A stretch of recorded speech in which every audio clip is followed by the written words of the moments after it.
Muy buenos días a todas y todos. Sean bienvenidos a esta sesión en línea del curso especializado para temas de trata de personas y derechos humanos.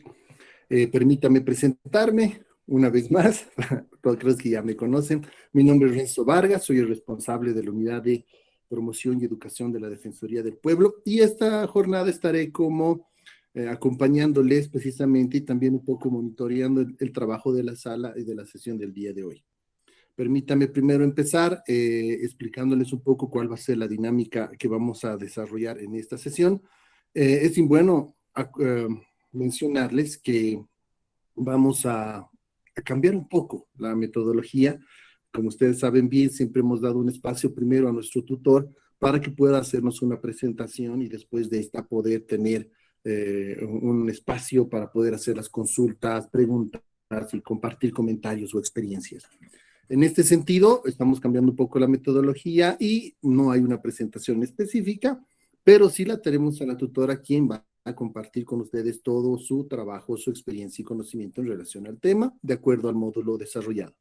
Es por esta razón que les solicitamos, bueno, les sugerimos a los que puedan prender sus cámaras, por favor, para que pueda haber un encuentro y también ella pueda ver a ustedes que están, quiénes son los que están participando en sala, y así poder también generar un espacio en el cual podamos dialogar un poco, podamos compartir. Que este espacio no sea un espacio tan formal, sino más bien se convierta en un espacio en el cual podamos, a través de participación, podamos compartir nuestras experiencias y hacer una especie de conversatorio de este ciclo.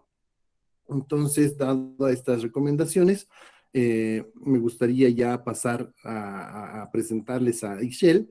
Ella es Ixchel Iglesias, quien es la tutora de este módulo, y ella va a estar encargada también de poderse presentar y compartir un poco con ustedes en relación a su tema de formación y su experiencia en el tema. Ixchel, la sala es tuya. Buenos días. Buenos días, muchas gracias. Buenos días a todas y a todos. Es un gusto que me haya invitado la Defensoría para poder estar con ustedes. Y cuando vi el programa tal como ustedes lo tienen, me sentí muy honrada porque justamente los elementos que se van a compartir en el módulo son los elementos que están en la investigación que yo realicé cuando iba en la licenciatura, y a partir de eso se construyó el módulo. Les cuento un poquito de mí. Yo soy licenciada en Antropología Social, estudié en la Escuela Nacional de Antropología e Historia, luego hice la maestría en Sociología y ahorita estoy haciendo un doctorado en Antropología. Llevo ya 12 años trabajando con mujeres en situación de prostitución y con mujeres víctimas de trata. He trabajado con ellas tanto en el contexto de la explotación sexual, así en la calle, como o en espacios como burdeles o espacios de baile. Y también he trabajado en refugios especializados donde están las víctimas de trata. Asimismo con sus familias, en diferentes estados de México. Yo soy de México, de la Ciudad de México, pero vivo en Tlaxcala, que es un estado pequeñito, el más chiquito de la República, que está en el centro del país. Y he trabajado con las familias de las mujeres víctimas de trata en las comunidades de origen de los proxenetas. En Tlaxcala tenemos un fenómeno que es que hay comunidades, municipios, en donde muchos varones son proxenetas, es decir, padrotes, tratantes. Aquí les decimos padrotes. Entonces, muchos de ellos se convierten, se enseñan, se educan para ser proxenetas. Entonces, yo vivo en la región donde esto sucede, también como con un interés de investigación que fue que me vine a vivir acá, ya llevo 6 años. Y también otra cosa que hago son peritajes. Soy perita en antropología social con perspectiva de género en casos de trata, desaparición, feminicidio, y he trabajado, por ejemplo, en Ciudad Juárez, que seguro conocen y han escuchado porque ha hecho que México se conozca internacionalmente como un lugar donde asesinan a muchas mujeres. Entonces, pues eso es un poquito de lo que hago, y pues decidí que si tenemos una hora, luego la presentación hace que sea un poco tediosa la dinámica, ¿no? Donde pues ustedes van viendo las diapositivas y se apuran a anotar lo que digo, y entonces a mí me gustaría más compartirles desde la experiencia el por qué surge este módulo y qué elementos a ustedes desde su trabajo y desde donde están les pueden servir para generar atención y generar prevención. Como ya vieron, en el módulo yo mandé algunos videos. Estos videos tienen la intención de ser provocadores, ¿no? Que tienen una postura que cuando pensamos en la prostitución, hay tres posturas. Una es reglamentar, la otra es abolir y la otra es prohibir.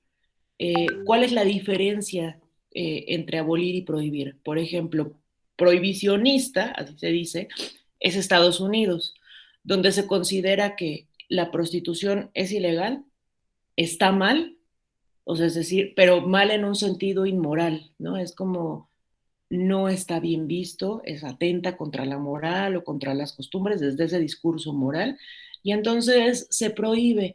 Pero veamos qué hipócrita puede ser el prohibicionismo, porque, por ejemplo, Estados Unidos todo es prohibicionista, salvo en Las Vegas, donde la prostitución es legal.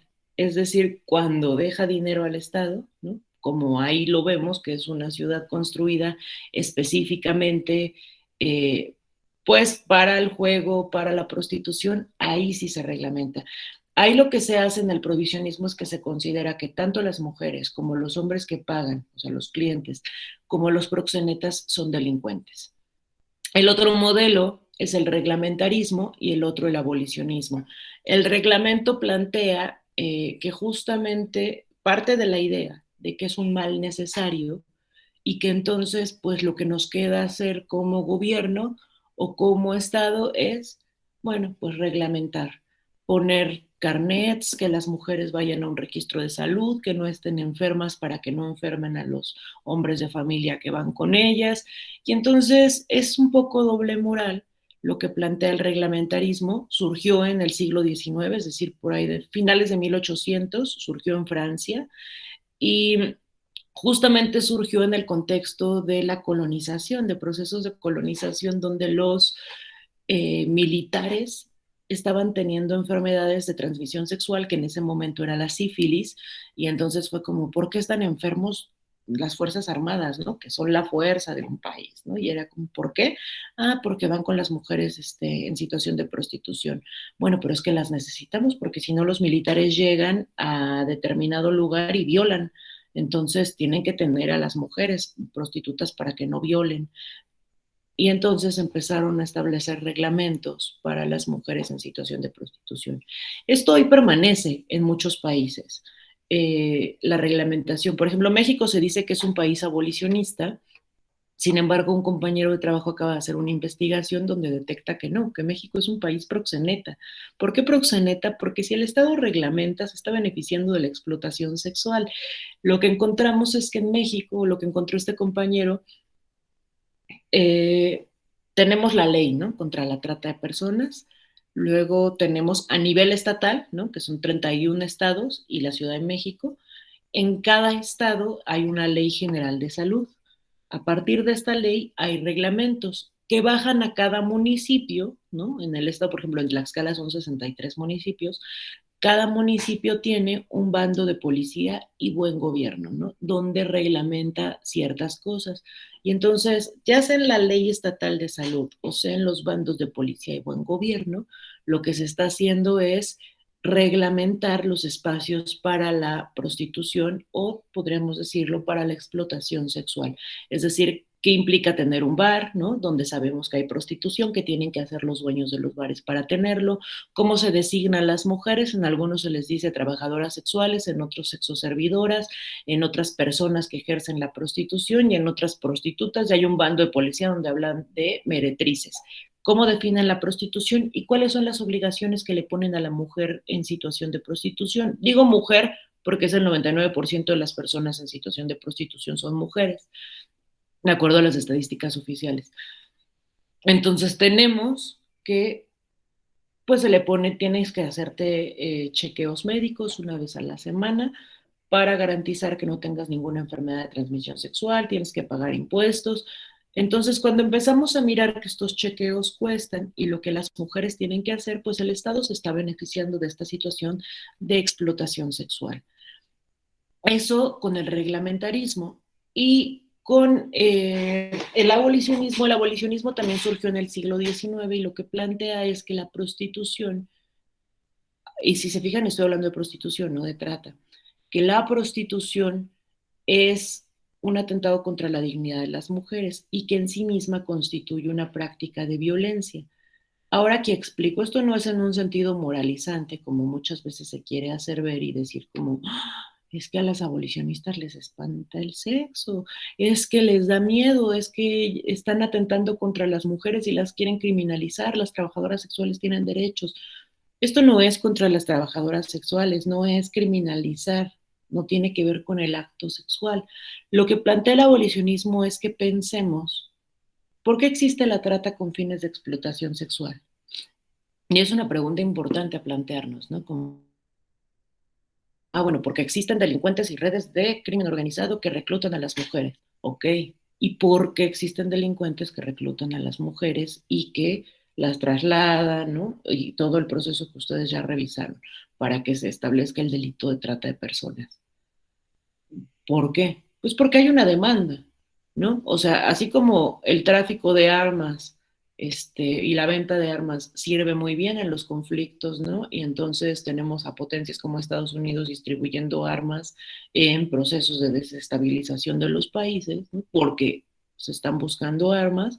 También con las drogas es porque el narcotráfico es tan exitoso, porque está encargado de generar un montón de consumidores. Y entonces, ¿por qué hay trata con fines de explotación sexual? Yo me enfoco en ese tipo de trata, ¿no? Y además, como ven en el módulo, está claro que vamos a hablar hoy de eso, ¿no? Y de las vulnerabilidades de las mujeres. No estoy hablando de otros tipos de trata que también tienen cada uno su particularidad. En el caso de la trata con fines de explotación sexual, pues es posible gracias a que existe una demanda. ¿Y la demanda de qué es? O sea, los hombres que buscan a una mujer que es víctima de trata con fines de explotación sexual no dicen, estoy buscando una víctima de trata. O sea, estoy buscando una prostituta, estoy buscando una puta. Es decir, estoy buscando una mujer, una sexoservidora, una trabajadora sexual.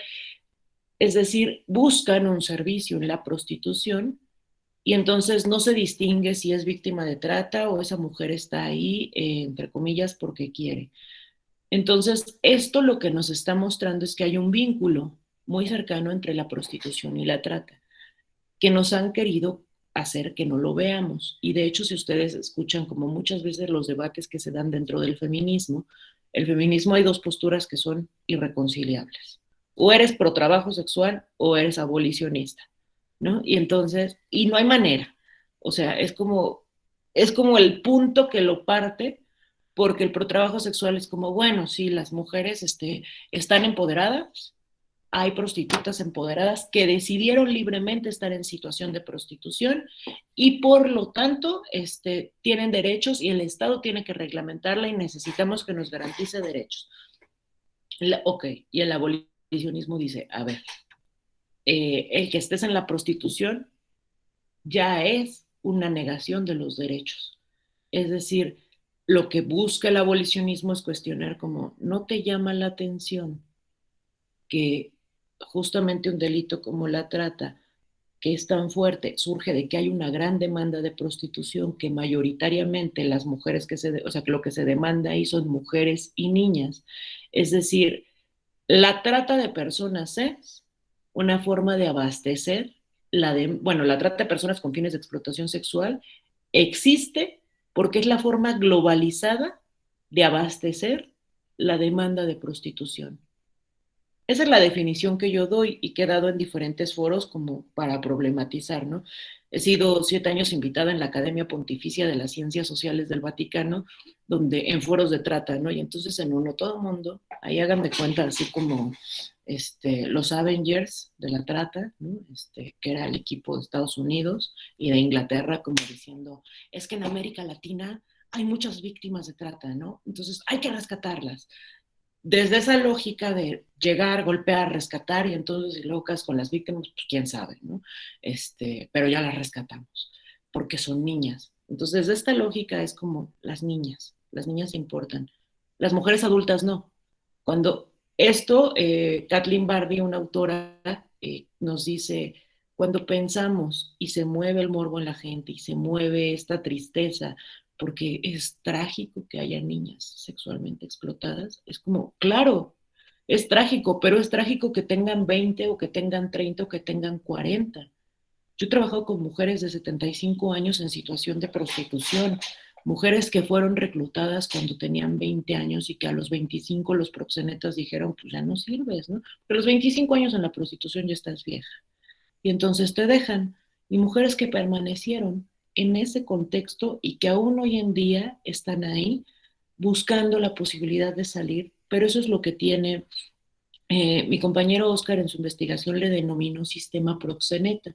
Y esta es una categoría que nos sirve mucho. Yo hablo, o sea, cuando hablamos teóricamente, por eso no las quise saturar con las diapositivas, pero si hubiera una diapositiva, diría sistema proxeneta, ¿no? ¿Qué es el sistema proxeneta? Son estos mecanismos que no nada más es un padrote, es ver que hay un conjunto a nivel social de instituciones u organizaciones que participan. Cuando pensamos como en las teorías sociales o cómo opera una sociedad, no es una cuestión de decisión individual. Por ejemplo, desde Marx, Marx nos decía que los hombres hacen la historia, pero en condiciones que no eligen. Entonces, estamos viendo, por supuesto que tenemos agencia y tenemos decisión, o sea, participamos de los procesos históricos. ¿Cuáles son las condiciones que no elegimos?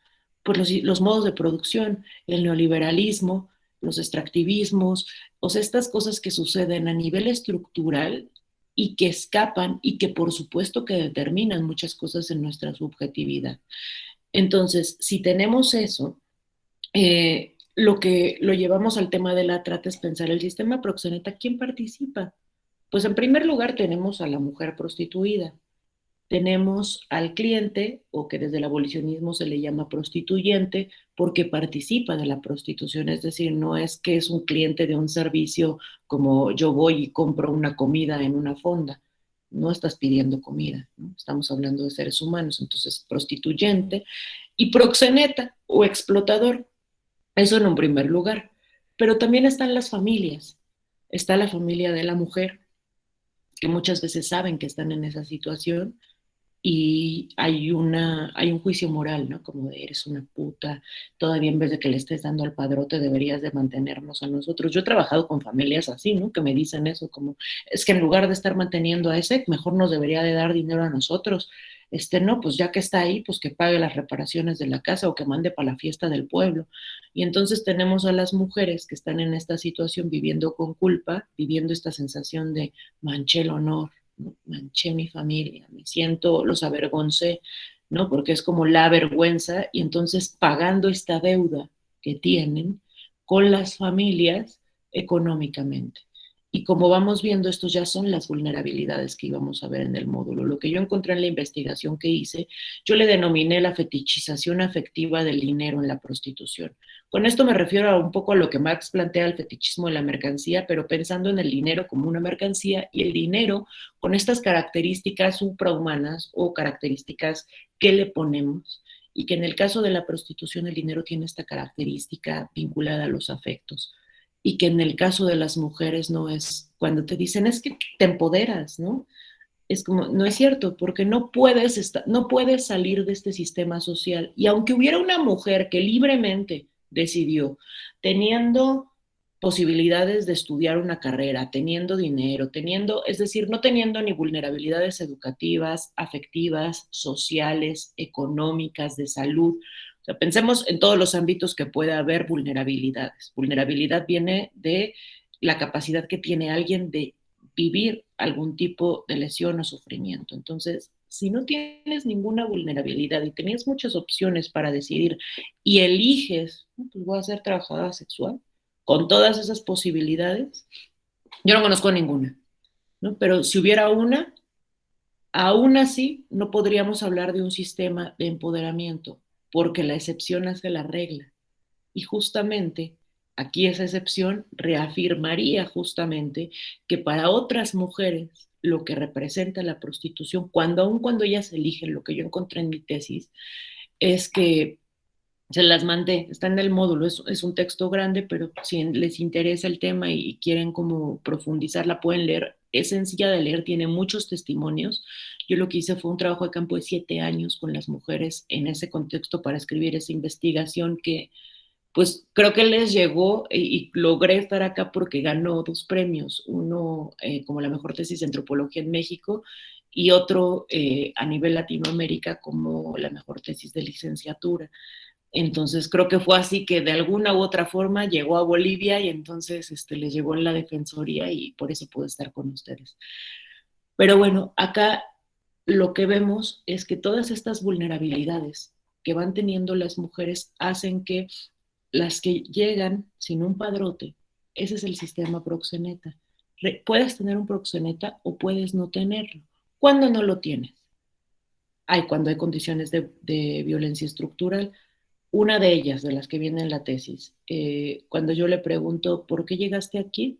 ¿Tienes padrote? Y fue como, claro que no. Y ahí les va, repito sus palabras. Las que tienen padrote son pendejas, ¿no? Que les gusta andarle regalando su dinero a un hombre. No, yo estoy aquí por mi cuenta, yo soy trabajadora sexual independiente.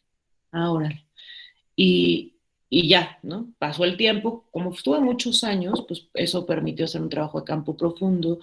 Yo trabajaba con ellas dentro de una organización y mucho de lo que hacía, yo tenía un espacio de cine debate con ellas, había talleres productivos y yo participaba de los talleres, ¿no? Pusimos una cooperativa de café, vendían café en la Merced, pusieron una estética, yo estaba en la estética, les daba clases a sus hijas y a sus hijos, entonces como que yo me integré como docente y eso me permitió ir construyendo una relación pues íntima, de confianza y de reciprocidad, ¿no? Y entonces con el tiempo, pues cuando ella tuvo confianza y me compartió su historia, pues lo que sucedió es que su marido se fue a Estados Unidos. Y entonces el marido al principio mandaba dinero, pero después dejó de mandar dinero. Posiblemente ella imaginaba que él ya tenía otra familia. Entonces ella se quedó con sus hijas y las nietas, ¿no? Y no pagaban renta, tenían un negocio, una panadería, pero ella se endeudó terriblemente para hacer los 15 años de su nieta, ¿no? Que era como el sueño que le festejaran sus 15 años. Y entonces a mí eso me llamaba la atención y decía, pero ¿cómo llegar al punto de hipotecar tu casa y tu negocio y de todo por una fiesta de 15 años, ¿no? Cuando empiezo a trabajar su historia, pues lo que encuentro es que ella de chiquilla se acostumbraba, todavía se hace, pero antes era más, yo he encontrado como varios casos así, que se acostumbraba antes, pues no te registraban, ¿no? O sea, el Estado ahora está muy metido y entonces no hay niño que no se registre y demás, pero antes los papás no siempre registraban a los hijos en algunas comunidades y entonces era que si había una tía o algún compadre, ¿no? Que no tenía hijos, pues luego era, y tú tenías más hijos, era como, ay, le encargo a mi hijo, ¿no? Y entonces se iba el hijo con el padrino y lo estaba ayudando, ¿no? Digamos, te prestaban. Era como algo, como hay muchos niños que fueron prestados, bueno, ya adultos, ¿no? Entonces ella dice, pues me prestaron con mi tía. La tía no tenía hijos, la tía vivía en la Ciudad de México y entonces ella se fue del campo a la Ciudad de México. La tía trabajaba como conserje y lo que ella hacía era ayudar a su tía. La tía la maltrataba muchísimo y para ella un acontecimiento que marcó su vida, a lo que yo denomino punto de quiebre, es que quiso hacer sus 15 años y pues no se los hicieron, ¿no? Porque estaba trabajando con su tía como conserje y ligado a esto la tía no le pagaba, o sea, pues fue este trabajo que hacen muchas veces cuando eres chamaco o chamaca, pero que no te pagan, pues porque no te pagan, estás ayudando, ¿no? Que en este caso no era una ayuda en su casa, ¿no? Era a la tía y la tía sí ganaba, pero no le pagaba. Entonces ahí van varios mensajes, que si analizamos que esto es lo que hacemos, analizar como a nivel sistema o estructura que implica tu trabajo, no vale.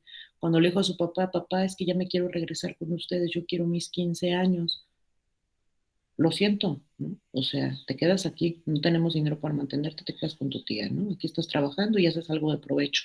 Entonces el mensaje es ni te lo mereces, ni lo vales, y nos pesas, nos cuestas mucho, ¿no? Obviamente esto analizado, no es que el papá sea un desgraciado, ¿no? analizamos cómo operan las estructuras de dominación, la precariedad económica, los despojos, ¿no? ¿Por qué no tenían tierra ellos, ¿no? O sea, es decir, como todas estas situaciones, que es lo que voy haciendo yo, analizarlo, que finalmente hacen que ya siendo una adulta, de pronto la historia se repite. La nieta quiere sus 15 años, no, pues tiro la casa por la ventana, empeño todo. Y de pronto el banco le quiere quitar todo. Y entonces ella me dice, entonces fue cuando yo vine. La zona de la Merced es una zona que está en el centro de la Ciudad de México, que pues tiene un origen prehispánico, ¿no? Está muy cerca del Zócalo, que es donde está el Templo Mayor, ¿no? Que era este templo a Quetzalcóatl y Huitzilopochtli.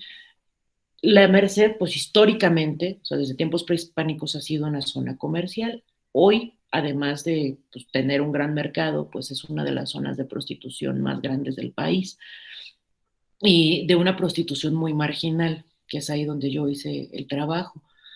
Y pues dice, yo un día vine aquí a la Merced a comprar telas para hacer algo de ropita y vender, y vi a muchas mujeres ahí paradas. Y la cito, así dijo ella. Y dije, ay, Dios mío, que no vendré yo a pararme aquí. Es que no puedo perder mi negocio, no puedo perder mi casa. Y dice, y entonces pues ya fui a mi casa, les dije a mis hijos, ahorita vengo, voy a trabajar a una fonda. Me persiné y dije, en el nombre sea de Dios, y se fue a la Merced.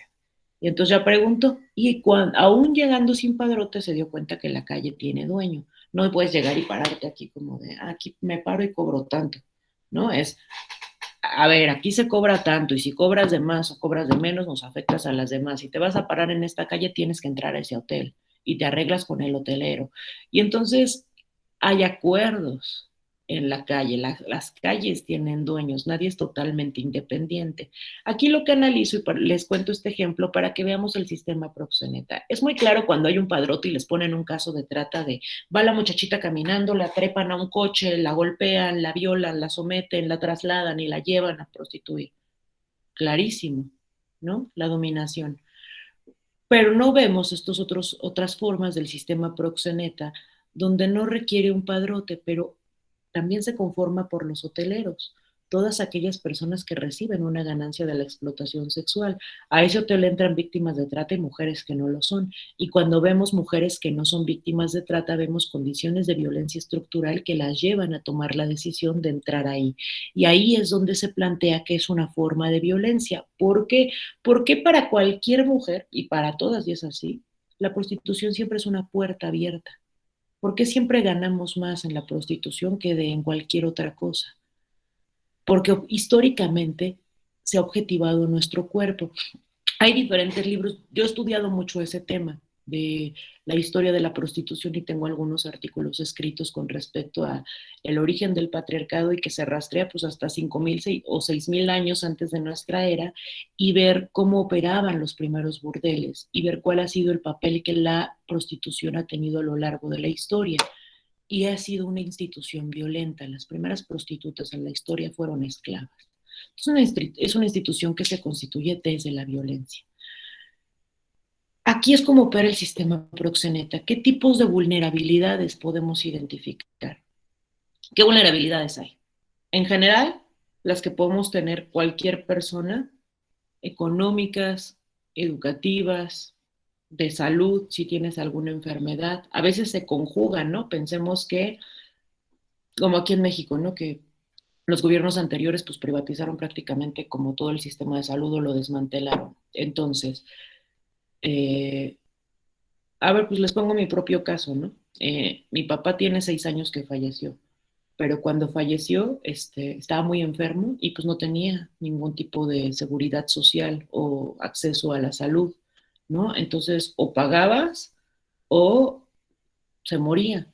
Y entonces, gracias a que un hermano de él estuvo pagando, pues se pudo que estuviera en un pequeño hospital, pero si no, pues hubiera muerto, ¿no? Porque no nos hubiera alcanzado para comprar ninguna medicina de las que él necesitaba.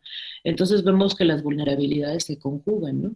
Puedes tener una afectación de salud que no tendría por qué convertirse en vulnerabilidad si tuvieras acceso a la salud garantizado, pero si no lo tienes garantizado y además implica dinero, entonces vemos la económica y la de salud, o sea, se van conjugando, ¿no? La vulnerabilidad educativa, cuando yo hablo de esta, hablo también incluso de la universidad, porque luego nos dicen, no, pues es que yo no sé por qué no estudié. Yo parto de que todas las personas sabemos algo, ¿no? O sea, cuando trabajaba yo con las familias de víctimas de trata, muchas de estas familias me decían, no, licenciada, es que yo solo estudié hasta la primaria, entonces, ¿qué le voy a contar? Yo no sé nada. Por supuesto que sabe mucho, ¿no? Sabe mucho porque es la mamá, porque sabe qué pasó con su hija, porque ella puede ayudarnos a entender cuál fue el punto de quiebre, ¿no? Y entonces entendimos, no, pues es que cuando mi hija se embarazó y mi marido le dijo, aquí yo no quiero hijas putas, y le dije que la que saliera embarazada se me larga de la casa, y la cacheteó, pues fue el detonante para que la hija se fuera a tomar una cerveza, y tomándose una cerveza, los proxenetas que andan atentos reclutando mujeres la vieran vulnerable y se le acercaran. ¿Y por qué lloras, amiga? Pues me peleé con mis papás. ¿Por qué no? Pues es que soy una tonta, estoy embarazada y mi novio me dejó. ¿Y cómo te fue a dejar tú tan bonita? No, yo si tuviera una mujer como tú, la cuidaría. Y empieza el proceso de enamorarla y luego la reclutan. ¿Quién sabe eso si no es la mamá y el papá? ¿Se requiere tener escuela para saber eso? ¿Se requiere? No. O sea, muchos de los conocimientos que tenemos, pues los vamos construyendo en el día a día. Y tener universidad no es garantía de tener un pensamiento crítico, ¿no? O sea, tenemos a personas con doctorados que van por ahí repitiendo y diciendo que a las mujeres les encanta prostituirse, ¿no? Aquí en México hay una académica muy famosa que se llama Marta Lamas, que en espacios en los que está siempre está diciendo como, buenos días, mi nombre es Marta y soy puta, porque todas somos putas. Y yo me acuerdo que yo en la Merced a las mujeres les puse ese video y les dije, ¿qué les parece, no? Y me decían, pues indignante, porque lo reivindican pues quienes no están aquí, ¿no? Decía, a mi hijo lo corrieron de la escuela cuando se enteraron que yo estaba en la prostitución. Nos pasan las personas y nos avientan bolsas con excremento o nos avientan botellas con orines. Hay una humillación constante, muchos clientes han intentado matarnos. Y ojo, no todas saben ellas, no, ellas no eran víctimas de trata, no entraron con un proxeneta. Entonces yo estoy tratando como de que veamos que hay un espacio prostitucional, así se le denomina. ¿Cuáles son los espacios prostitucionales? La calle, el burdel, la casa de citas, la sala de masajes, o sea, los espacios en donde se da la prostitución. Hay una serie de actores implicados que además de los proxenetas o cuidadores o las madrotas o las madams, las mujeres, están los hoteleros, ¿no? Los dueños de bares o cantinas, los taxistas, que a veces hay redes de taxistas, yo encontré en un caso en el norte de México de taxistas, que es una red donde ellos eran los que controlaban a las mujeres, ¿no? O sea, las llevaban a dar servicios a hoteles. Entonces ya tenían los números celulares de ellas, les mandaban un mensaje, las mujeres bajaban y ellos las trasladaban y entonces ellos las hacían de cuidadores y proxenetas, ¿no? Eh, ¿Quiénes más se benefician? Los que les venden el maquillaje, los condones, los que les cuidan las cosas, ¿no? Porque llegan y se cambian, ¿no? O sea, ellas pueden ir vestidas con un pants, así, ropa aguada, y llegando el momento, pues te cambias la ropa y hay alguien a quien le tienen que pagar porque les cuide las cosas. Y entonces vemos que hay todo un mercado que se beneficia de la prostitución. A eso se le llama como o campo de comercio sexual, que así le denominaba antes Oscar, pero luego se retractó y dijo, no, porque hablar de comercio sexual es una forma como de normalizar o banalizar, ¿no? Porque así como hay comercio de muchas cosas, y fue como ese mismo concepto hace que las mujeres se vuelvan objetos o mercancías. A eso más bien lo que le podemos llamar son el sistema proxeneta, que opera por todos estos actores y que recluta a las mujeres de dos formas, ya sea con un proxeneta o ya sea por cuestiones de vulnerabilidad de diferentes tipos y las lleva a estar ahí y a permanecer en este contexto.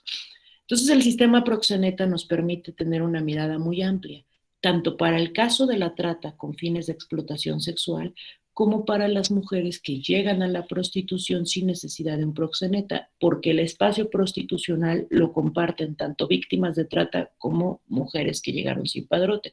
Este caso que les ponía de esta mujer que no tenía un proxeneta, bueno, no físico, pero ella permaneció ahí 5 años en la prostitución para poder pagar esa deuda al banco. ¿Con qué se pagó? la deuda del banco, pues con dinero de la explotación sexual, o sea, con el dinero de eso. En ese proceso, a mí me tocó acompañarlo una vez al hospital e intentaron degollar. En otra ocasión fuimos a levantar una denuncia porque la quemaron con cigarros y la cortaron con una navaja. Ella que no era víctima de trata, ¿no? Entonces, y víctimas de trata que viven esas violencias. Entonces vemos que se comparten este mismo tipo de violencias feminicidas, los riesgos que viven son los mismos, están en el mismo espacio, y a veces el proxeneta se llama Juan, ¿no? Y es el padrote al que le das, pero a veces se llama banco y a veces se llama Estado. Y entonces el punto es que las mujeres no se apropian ese dinero y el dinero lo tienen que estar repartiendo. Ella ya había pagado la deuda, y entonces yo le dije, ¿y por qué sigues acá, no? No, pues es que nomás voy a juntar un poquito de dinero y pongo un negocito y ya me voy. Y junto un poquito más y ya me voy. Y entonces yo empecé a detectar que esto era algo que me decían todas. Ex víctimas de trata, o sea, porque las víctimas en el momento te dicen que no, pero las ex víctimas, es decir, que el padrote ya las dejó, y entonces ahora dicen, bueno, ahora sí va por mi cuenta, ahora sí estoy empoderada, ¿no? Ya que, y además es muy perverso el sistema proxeneta, porque los padrotes las dejan cuando ellas ya no les dan tanto dinero, pero ellas lo dicen que ellas lo dejan. Entonces, como ya dejé, ahora sí ya dejé a este hijo de la chingada, ya lo dejé, y ahora va por mi cuenta. Y entonces junto para un negocito, voy a vender ropa por catálogo, voy a vender no sé qué. Entonces yo empecé a detectar a lo largo del tiempo que era ya merito, ahora sí ya, y nunca se iban. A esto en la investigación yo le denominé las espirales de subordinación. Hay un punto de quiebre que en la vida de cualquier persona, mujer, que el sistema proxeneta utiliza para reclutarlas y someterlas, ya sea la vulnerabilidad por la que un padrote te reclutó o la vulnerabilidad por la que llegaste ahí, y luego, además de eso, está lo que hace que permanezcas ahí, que son estas espirales de subordinación, que es el llamerito. A veces son los hijos, ay, no, es que pues aquí puedo tener tiempo y pues, estoy más al pendiente de mis hijos, en otro trabajo no puedo y es que yo no quiero que se sientan abandonados. Muchas veces ellas fueron abandonadas. A veces es voy a poner un negocito, a veces es ahora lo que junto, ¿no? Pero ese llamerito no llega. Y por eso vemos el ciclo vital de las mujeres en situación de prostitución, que muchas de ellas empiezan chiquitas y como les digo, yo tengo testimonios de mujeres de 75 años que están ahí y que llevan desde los 25 años diciendo, ya merito, ya me voy a salir. Entonces, esto nos permite entender las estructuras de dominación, nos permite entender cómo opera un sistema, que no por nada es pues uno de los negocios más redituables a nivel mundial. Y entonces esto implica que veamos de qué manera participamos de él. Y cuando hablo de qué manera participamos es cómo concebimos la sexualidad de las mujeres. Aquí, no sé, en Bolivia, ahorita me contarán, pero por ejemplo, aquí en México, en las comunidades estuvimos haciendo un estudio de, a partir de lo que habíamos visto con las familias de las víctimas de trata y ver que muchas vulnerabilidades estaban en la sexualidad. Fuimos a muchas escuelas y preguntábamos, oigan, a las mamás y a los papás, ¿qué les dicen aquí? Pensemos en una muchacha que de 12, 13 años está embarazada. ¿Qué dicen aquí en la escuela? ¿Qué dirían ustedes como papás? ¿Qué se dice de esa muchacha? No, pues que ya no se va a casar bien. No, pues que ya le echaron a perder. No, pues que ya no vale. No, manchó el honor, manchó el apellido, ya no sirve, salió con su domingo 7, es una cusca, es una puta, ¿no? Y entonces, ustedes también sabrán esta como gran lista de cosas que decimos, ¿no? Y entonces empezamos a ver, cuando tú pones el valor de una persona pensando en las mujeres, en la sexualidad y más específicamente en la virginidad, nada más, ¿no? Entonces, y además, ojo, la virginidad es a veces hasta social, ¿no? Porque es como, no, le voy a decir con todas sus palabras, ¿no? O sea, ¿qué tiene que pasar? ¿Cómo saben si eras virgen? Pues si sangraste en la primera noche. Pero el himen a las mujeres se nos puede romper por muchas cosas. Y entonces hay como una serie de normas sociales que van cuidando el honor de las mujeres. No montes a caballo, no te trepes a ese árbol, no hagas esas cosas, no vaya a ser que se nos rompa el himen. Y entonces viene la desvirginización social. Y entonces viene la vergüenza para la familia, ¿no? Esta muchacha ya no vale. O sea, ya aquí se hace, por ejemplo, el baile del guajolote y traen chiquihuites y todo, ¿no? Para pedir a la novia. Pero pues, si la novia ya no es virgen, no se hace eso. ¿Por qué? Pues porque ya no vale. Entonces vemos estas estructuras, que es a lo que muchas veces el feminismo se refiere como el sistema de dominación patriarcal. O sea, vemos estas formas de opresión sobre las mujeres, sobre la sexualidad, estas violencias, que son las que dan origen al sistema proxeneta y son las que hacen que pueda existir la prostitución y lo que, como les he venido diciendo, nos permite conectar prostitución con trata, porque las políticas internacionales y más que nada la geopolítica, ¿no? Estados Unidos supervisando y dando fondos a los países que actúan contra la trata, lo que hacen es centrarse mucho en las víctimas, y si son pequeñitas, ¿no? O sea, vean, aquí en México la trata se persigue de oficio si eres menor de 18 años. Yo denuncio por trata, soy menor de 18 años, de volada se configura. Pero si tengo más de 18 años, se tiene que probar que hay delincuencia organizada. Es decir, hay que probar que hay una red que te haya podido someter, porque no te creemos tan fácilmente, ya no eres inocente. Y si tienes hijos, no, pues peor, ¿no? Y si tuviste un hijo con el padrote, menos. Y si has abortado, menos, ¿no? O sea, la ley es patriarcal, identifica y distingue. No, la criatura sí. Pero ya grande, hasta se ve que le gustaba, tiene cara de puta, ¿no? Eso es como opera, ¿no? El pensamiento de muchos administradores de justicia. Entonces, lo que nos permite mirar esto es el vínculo, o sea, ¿qué genera que exista la prostitución? Porque si no trabajamos sobre las causas, no podemos erradicarla. Y erradicarla significa arrancar de raíz. Y esto no significa perseguir y quitarle derechos a las mujeres.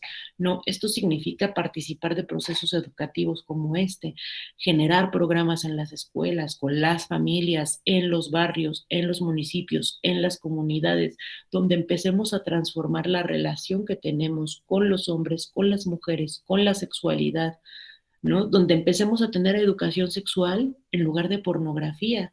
Porque hoy basta que tengas celular con internet para que cualquiera pueda ver pornografía. Y pornografía bastante densa, ¿no? Que lo que nos están mostrando videos como gangbang de pornografía son una mujer violada por 20 hombres. Y eso vende. Y eso es lo que se consume hoy por muchos chicos y chicas. Y entonces, y luego decimos, bueno, hay feminicidios o violaciones tumultuarias, ¿de dónde están aprendiendo eso? Hay una relación dialéctica entre la realidad y nuestras prácticas y la realidad. Se van nutriendo y tenemos que empezar a mirar como todas estas estructuras de dominación que han construido una industria sexual y que llevan a que la trata exista. Mirar las vulnerabilidades, esas se construyen en el ámbito del hogar, de lo local, de género, cuando te discriminan por tu condición o por, sí, sexogenérica, vulnerabilidades sociales, cuando discriminamos a alguien por su origen, por ser de un pueblo originario, por su grupo étnico, por el color de la piel, por la clase social, ¿no? Cuando permitimos que este modo neoliberal se meta en nuestra cabeza y vamos ahí midiéndonos de acuerdo a la clase, el color, la lengua que hablamos, la ropa, los estudios, y entonces cada uno se va fragmentando, fragmentando, fragmentando, y entonces nos vamos viendo cada vez más aparte, y esto va constituyendo vulnerabilidades, se rompen las redes y ahí es el caldo de cultivo para los proxenetas. Les quiero pasar un videíto que dura 2 minutos, que es de un proxeneta real en México. Este es un proyecto de documental que Oscar estaba realizando y justamente hubo fondos y fue como, vamos a hacer un documental con los padrotes. ¿Qué pasó? Que pues la financiadora gringa, este, pues de pronto le quiso jugar a los Avengers, ¿no? Y a sus faltas de ética, como de, vamos a grabarlos cuando están reclutando a una niña, ¿no? Pues porque eso les iba a hacer que ganaran dinero y fue como, pues por supuesto que eso no lo vamos a hacer, ¿no? Eso no es ético, ¿no? Y entonces, pues se fue el dinero, se fue el documental, pero bueno, nos quedó este pequeño cortito que es muy ilustrativo y se los voy a compartir. Les pongo aquí, compartir pantalla.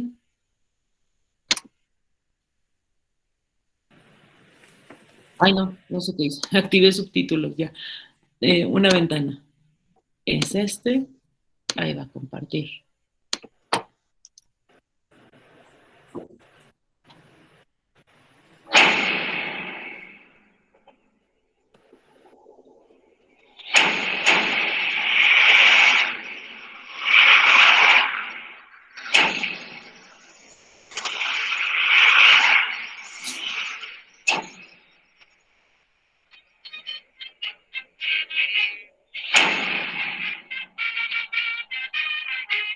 la región de donde yo soy, las tradiciones, como en cualquier pueblo, son demasiadas fuertes y muy arraigadas.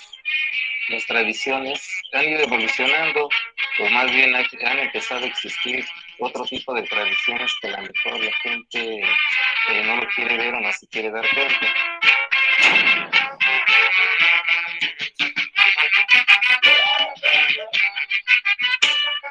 Se puede decir que una persona que se dedica a la parroquiada lleva dos máscaras.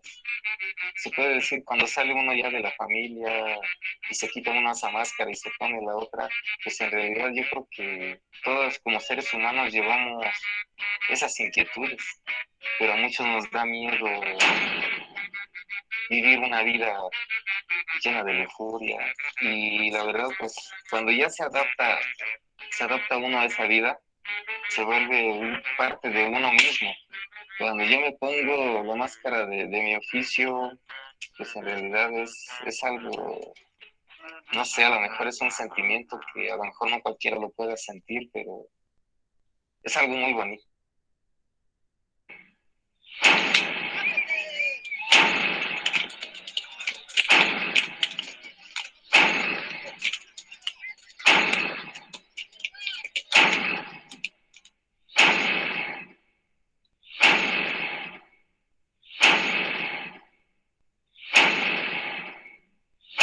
Esta vida, simplemente en una palabra lo puedo describir, está llena de engaños. Uno trata de buscar chicas ingenuas todavía que con palabras de amor se crean todavía todo. Y cuando una mujer se enamora de uno, pues ya la cosa es más fácil. Las llenamos de fantasías, les creamos castillos en el aire y ellas, pues, lógico, al ablandar sus sentimientos, pues acceden a todo tipo de cosas. Una persona es capaz de hacer todo por amor.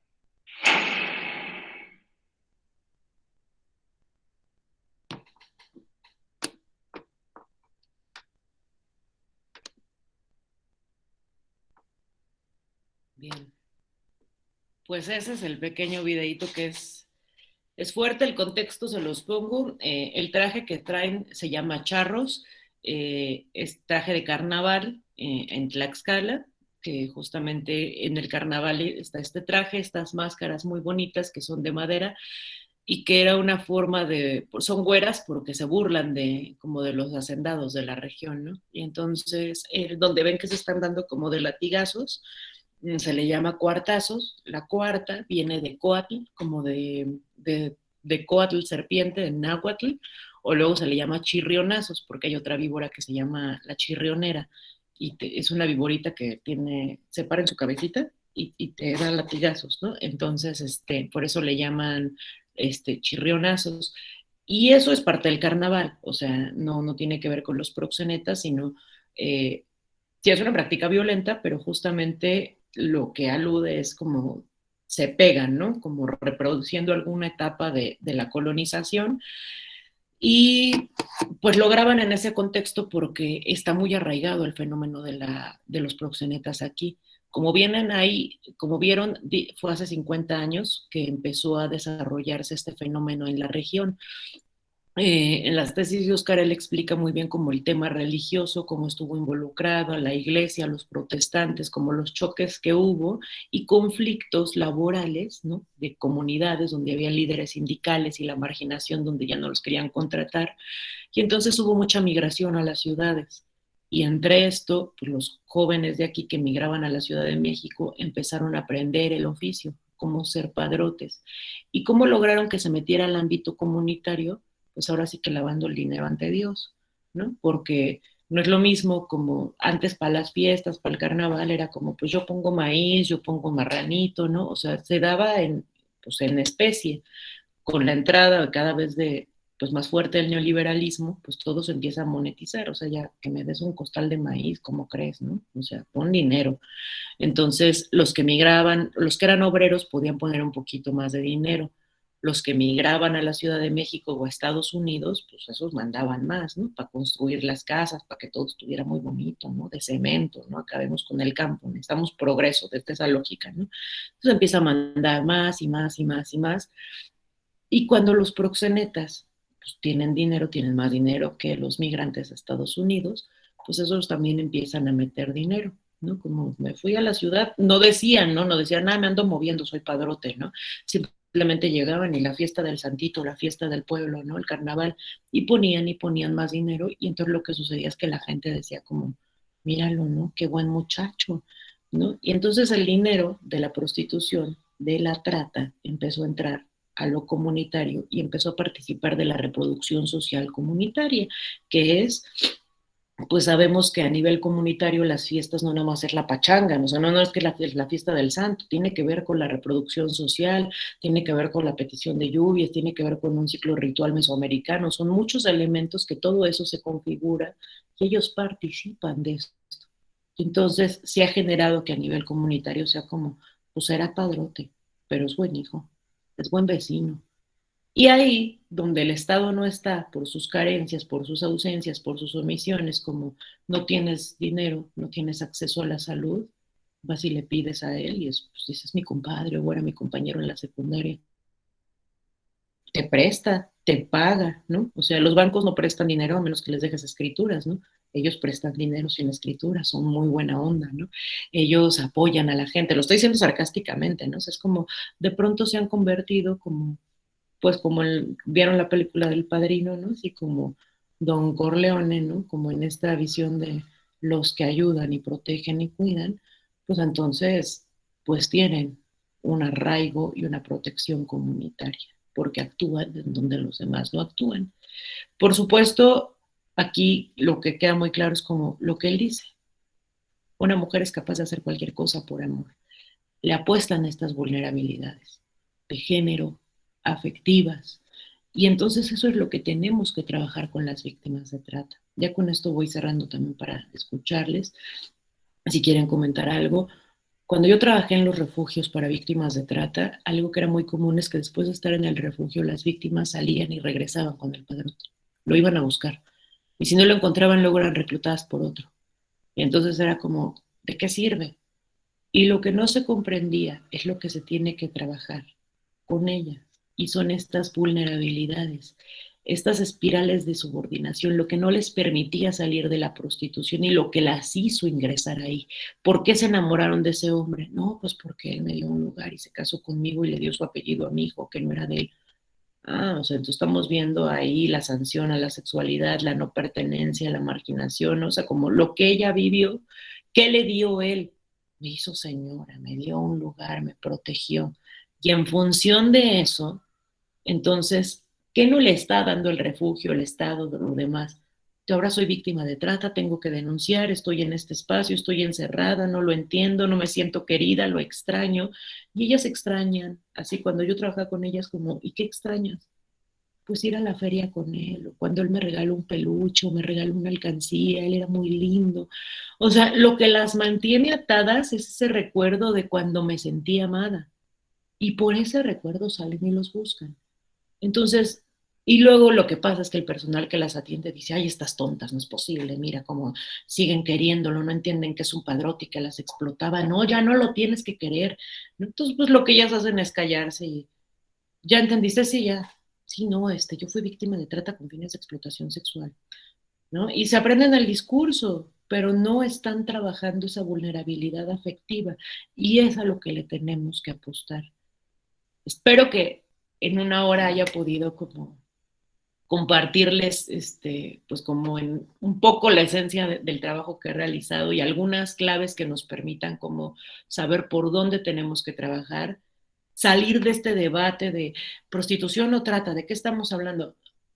Estamos hablando de explotación sexual, estamos hablando de violencia feminicida, estamos hablando de un espacio prostitucional en donde seas víctima o no víctima de trata. Una es víctima de un padrote, pero otra de un sistema y de violencias estructurales. Y lo que tendríamos que, si queremos erradicar la trata, tenemos que mirar que la prostitución es la forma de abastecer, más bien que la trata es la forma de abastecer la demanda globalizada de prostitución. Entonces el foco tiene que estar aquí, ¿no? O sea, en lo que está llevando a las mujeres, en lo que está permitiendo esta normalización, en que digan, ay, crisis en la pandemia, no tienes dinero, amiga, abre un canal de OnlyFans y sube videos, desnuda y baila y te van a pagar. Ay, qué maravilla, ¿no? Y es como, y no nos damos cuenta, y no lo estoy diciendo en un sentido moralizante, ¿eh? O sea, no es que a mí me espante que una mujer muestre los senos. El punto es que esa mujer si va y pide un trabajo no le van a pagar lo que le van a pagar por enseñar los senos. Entonces, ¿qué tiene más valor en este mundo? ¿Nuestras capacidades o eso? ¿No? Y pensémoslo con o sin estudios, ¿no? O sea, en la prostitución pues yo ganaría más que con el doctorado, por supuesto. Y si eso no nos parece violento, o sea, ¿dónde está el valor? Y no es en un sentido moral, es en este sentido en donde, bueno, en México matan 11 mujeres al día. Y yo por último les voy a compartir esto. Mi hermana fue víctima de feminicidio, ella era psicóloga, la mataron el 29 de noviembre del 2019, ya van a ser 2 años. Y cuando yo fui a denunciar, o sea, yo estaba en Tlaxcala cuando me enteré y viajé a la Ciudad de México, y cuando llegué ante el Ministerio Público para que yo también rendiera mi declaración, el Ministerio Público me dijo que me estaba haciendo una concesión en abrirme la carpeta por feminicidio, porque en realidad donde estaba mi hermana y por como la encontraron, todo apuntaba a que mi hermana era una puta. Así, en esas palabras, ¿no? Yo lo grabé. Yo dije, no, pues ya sé cómo son, yo soy perita, entonces yo llevaba una grabadora en la bolsa, ¿no? Y gracias a eso pude meter una queja en la Comisión de Derechos Humanos y lograr que cambiaran la carpeta de mi hermana. Pero prevalece eso. Y si hubiera sido puta, ¿qué? ¿Por eso tenían derecho a matarla? O sea, es decir, pero eso es lo que dicen siempre para responsabilizar a las mujeres. Y eso también está conectado con que la prostitución y las mujeres que están en esa situación por ser víctimas de trata, pues vivan condiciones de violencia feminicida. Y si queremos atender el problema de manera integral, tenemos que sensibilizarnos en esto y tenemos que empezar a mirar de qué manera la sociedad y todas sus estructuras y sus tradiciones y costumbres estamos participando de la estigmatización de las mujeres. Yo le dejo ahí justito 1 hora. No sé cuál sea la dinámica que sigue, Renzo. Gracias, Ixchel, realmente muy, muy interesante todo lo que nos has planteado. Yo he quedado prácticamente sorprendido porque hay muchas similitudes entre lo que pasa en México y en nuestro país, ¿no? Somos muy parecidos en muchos aspectos culturales, sobre todo también tenemos muchas cosas similares, ¿no? Y bueno, tengo yo igual mis preguntas, pero de todas maneras quiero precisamente en este momento ya abrir este espacio para que las personas que nos están acompañando en sala, por favor, puedan hacer sus consultas, puedan hacer sus comentarios en relación a la información que acaba de compartir con nosotros Ixchel, o también compartir alguna experiencia, lo que ustedes consideren necesario.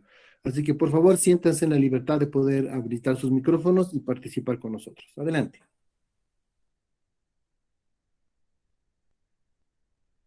Hola, hola, hola, buenos días. Buen Hola, día, Flor. Flor, ¿cómo estás? Te escuchamos. Buenos días, un gusto, excelente exposición, muchísimas gracias. Quisiera saber, por ejemplo, usted ha referido que trabaja en un refugio.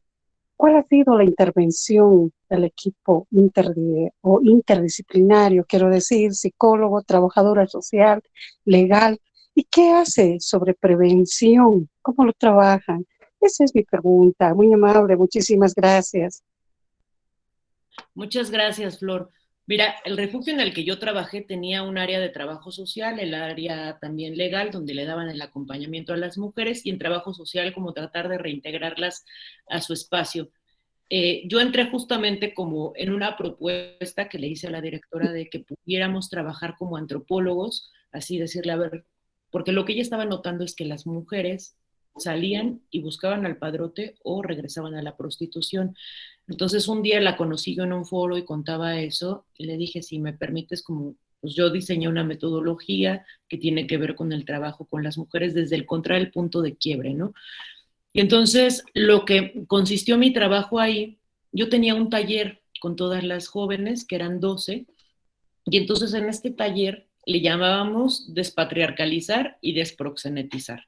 ¿En qué consistía? En ver cómo el sistema proxeneta o el patriarcado te habita, ¿no? Como cómo lo llevas en el cuerpo. O sea, la esclavitud sexual no nada más es la práctica que viviste, sino estas huellas que les deja de sentirse sucias, sentirse indignas, sentir que no valen. Y entonces estuvimos trabajando mucho la historia de la violencia en sus vidas desde antes de que hayan ingresado ahí. Lo abordábamos de forma distinta como lo hacían en el área de psicología, sino aquí como desde la antropología, más desde los refranes, desde los mitos, desde lo que te pasó y cómo sucedió. Fuimos haciendo como una historia de la violencia en sus vidas. Eso en la sesión grupal. Y en la individual, lo que yo trabajaba con cada una de ellas en sesiones semanales de 3 horas, era ir reconstruyendo ya en esos detalles que con sus compañeras no querían, encontrar el punto de quiebre, que el punto de quiebre es aquel hecho traumático que toda persona puede vivir, pero que en este caso el sistema proxeneta usa para reclutarlas. Entonces, en algunos casos, por ejemplo, era la violación que les hizo su medio hermano, ¿no? O sea, el abuso sexual en el interior de las familias es algo súper cotidiano, ¿no? Entonces era como mirar ese hecho y cómo la había marcado, ¿no? Pues el día que mi medio hermano me violó, ese día nunca volví a ser la misma, ¿no? Y entonces ver cómo ese hecho, esa violencia padecida, fue construyendo vulnerabilidades que la llevaron a que se enamorara del padrote. Y entonces cuando ellas podían nombrar esto y poder mirar la relación directa y ver que no me enamoré del por tonta, ¿no? Y que no me pasó la violación por mi culpa, como le llamábamos sesión de análisis de poder, donde íbamos entendiendo cada hecho de su vida y analizando la violencia y la relación de poder. Luego finalmente analizábamos ahí qué pasaba para que permanecieran en la prostitución, por qué no lo dejaban, por qué no lo denunciaban, por qué no huían, por qué lo amaban, ¿no? Que era entender la espiral de subordinación. Y ahora que estaban en el refugio, como todas esas carencias que sentían, lo que odiaban porque no les gustaba estar ahí, qué pensaban, y fuimos proyectando como desde la autonomía. De las mujeres con las que pudimos trabajar fueron casos exitosos, las 12 salieron y ninguna regresó a la prostitución.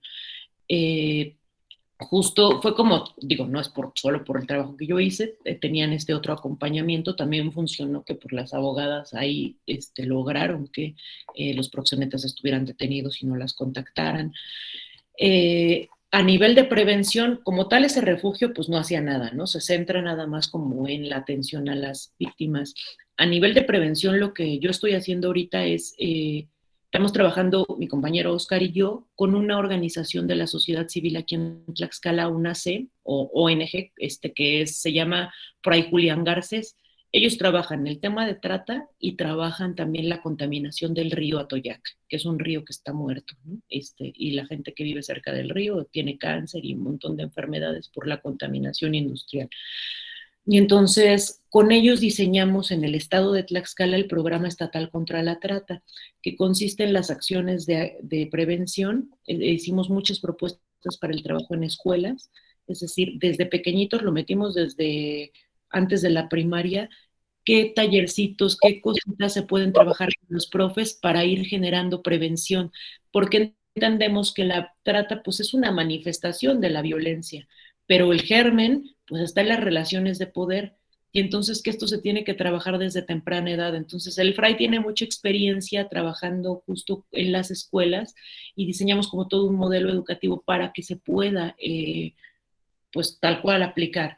Eso lo habíamos hecho con un gobierno anterior, ahorita acaban de cambiar de gobernadora y pues la verdad ha sido un estar toque la puerta para que pues aprueben ese programa estatal y que permitan que pues ya en las escuelas, y también va para las otras instituciones, como las líneas de acción que se tiene que hacer, ¿no? Porque pues nadie sabe qué tiene que hacer, no hay como una ruta de, llega una víctima, tengo que hacer esto, o sea, como que de pronto muchos funcionarios terminan haciéndolo de dinero de su bolsa, ¿no? De, bueno, no te atienden, bueno, yo aquí te cuido, o sea, no hay una claridad, entonces estamos tratando de hacer eso, pero la prevención la apostamos al ámbito comunitario, en las escuelas, como centro.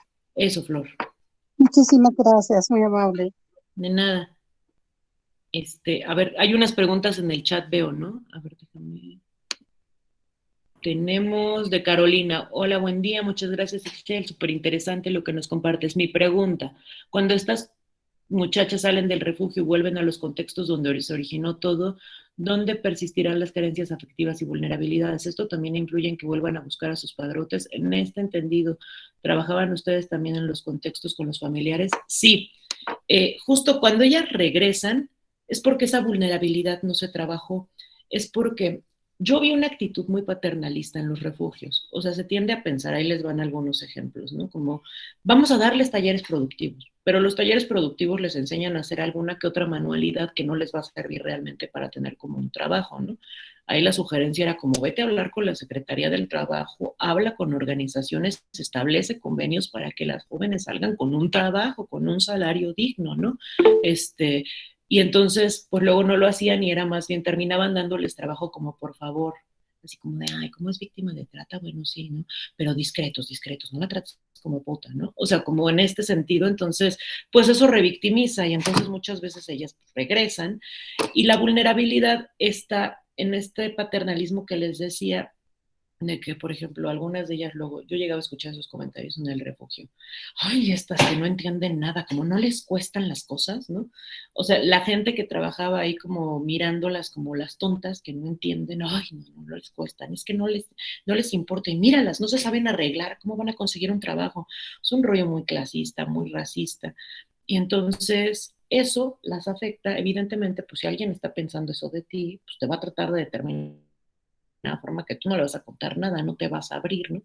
Entonces, tenemos que tener muy claro eso en los refugios, cómo queremos que sea el perfil de las personas que trabajan ahí y formarnos, especializarnos. O sea, no es lo mismo trabajar, o sea, puedo ser psicóloga, pero para ser psicóloga que trabaje la violencia contra las mujeres o violencia de género, tengo que sensibilizarme mucho en la prostitución, porque una mujer que estuvo en esa condición no va a ser igual a una mujer que haya estado golpeada por el marido, porque la que estuvo en la prostitución, además de todo esto, tiene la carga y el estigma de la sociedad, que es muy fuerte. O sea, esto lo digo en un sentido, no porque yo diga está sucia, sino simbólicamente y de forma real y material opera, ¿no? Ese es el patriarcado operando, haciéndote que, cuando, una de ellas decía, cuando yo fui violada, cuando alguien decía la palabra violación, yo sentía que hablaban de mí, pero fue peor cuando estuve en la prostitución,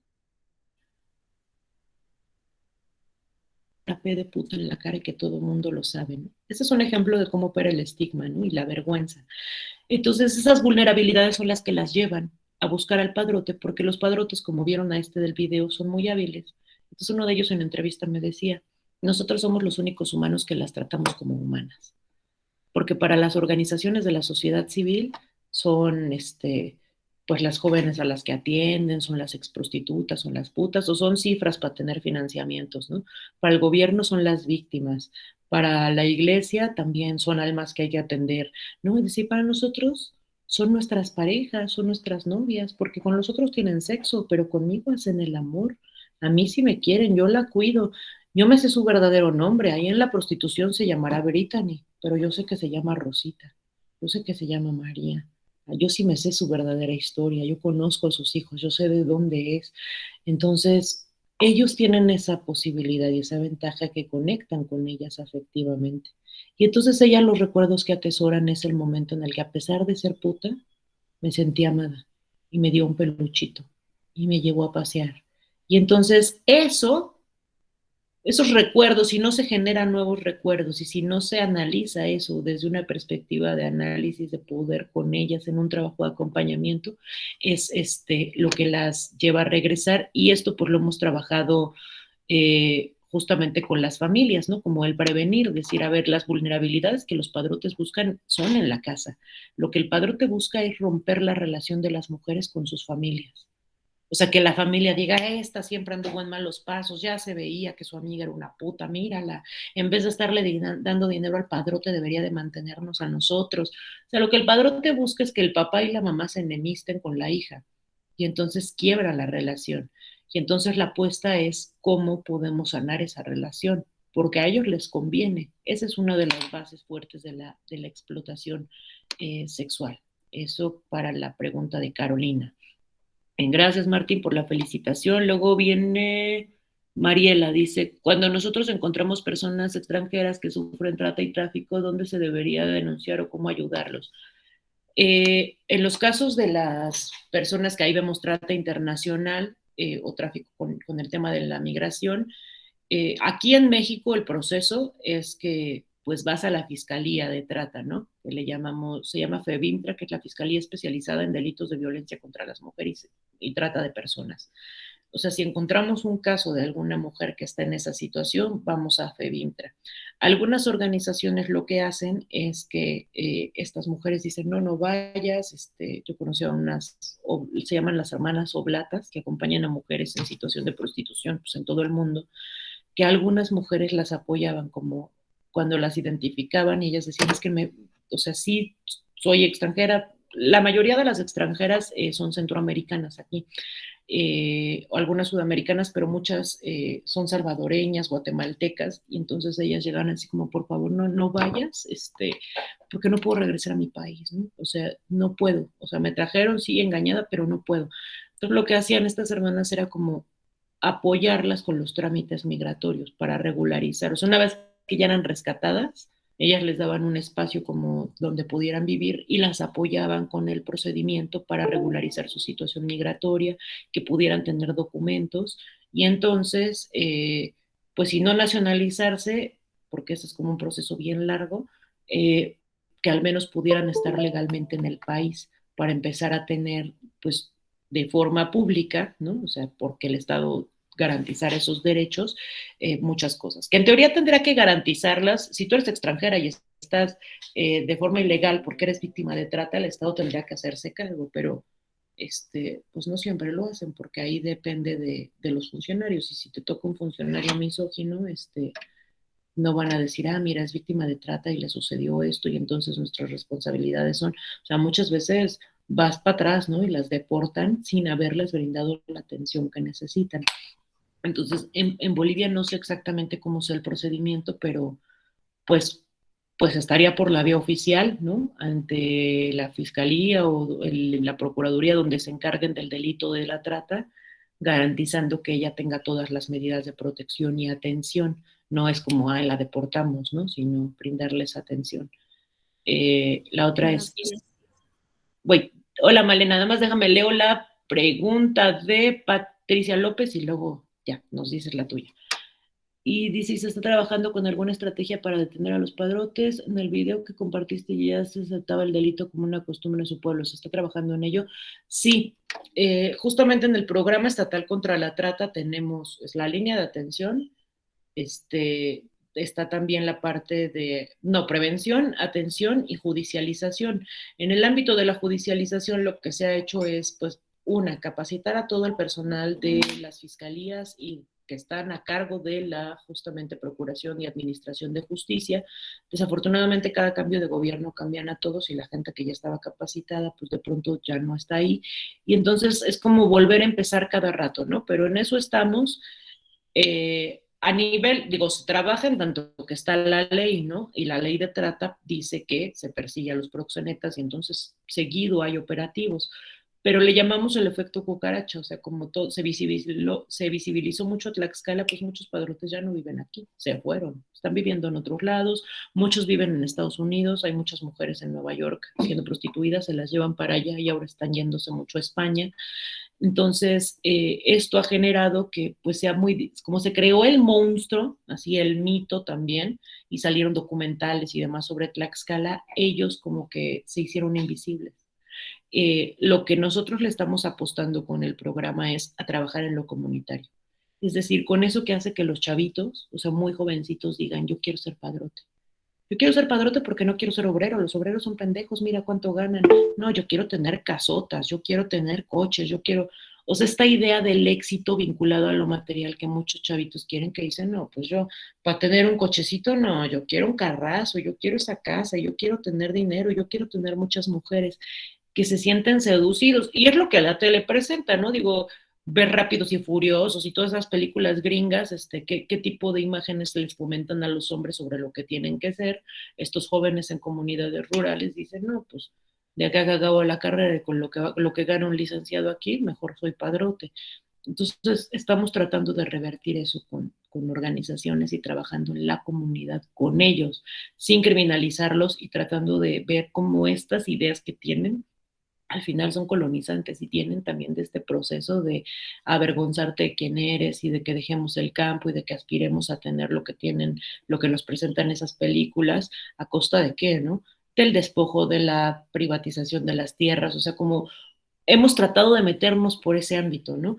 Y bueno, lo que está haciendo el gobierno, pues es la persecución, la sanción, y tristemente se acaba de firmar un acuerdo que ya no estaba con Estados Unidos, y ahorita en el Comité Ejecutivo contra la Trata, que eso es a nivel federal, y otra vez está participando USAID.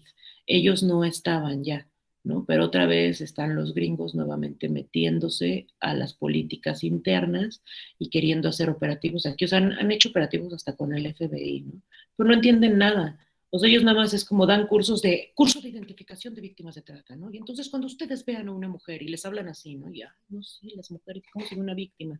Y entonces les creemos todo, cuando no entienden nada, no entienden los procesos comunitarios, no entienden lo que está pasando. Ellos ven que, no, es que en estas comunidades son padrotes porque están atrasados, ¿no? Son indios. O sea, tienen esa lógica racista que discrimina y que no está entendiendo lo que está sucediendo. Y entonces, pues tristemente ya estaban fuera de la política de sanción y persecución y ahorita otra vez los tenemos metidísimos, a los gringos hasta en la sopa, diciéndonos cómo vamos a identificar a las víctimas de trata, que los padrotes son padrotes porque no tienen, porque no estudiaron, ¿no? Porque son salvajes, y así, unas lógicas terribles. Eso es lo que está pasando ahorita. Ahora sí, Malena. Buenos días. Mi consulta era, bueno, aquí en Bolivia, dentro de los sectores vulnerables, sí debemos aplicar lo que es el enfoque interseccional y la perspectiva de género, conforme también a la jurisprudencia que se tiene establecida aquí por el Tribunal Constitucional. En el caso de Bolivia, bueno, se tiene diferentes casos que se va conociendo donde se encuentran involucrados sectores vulnerables.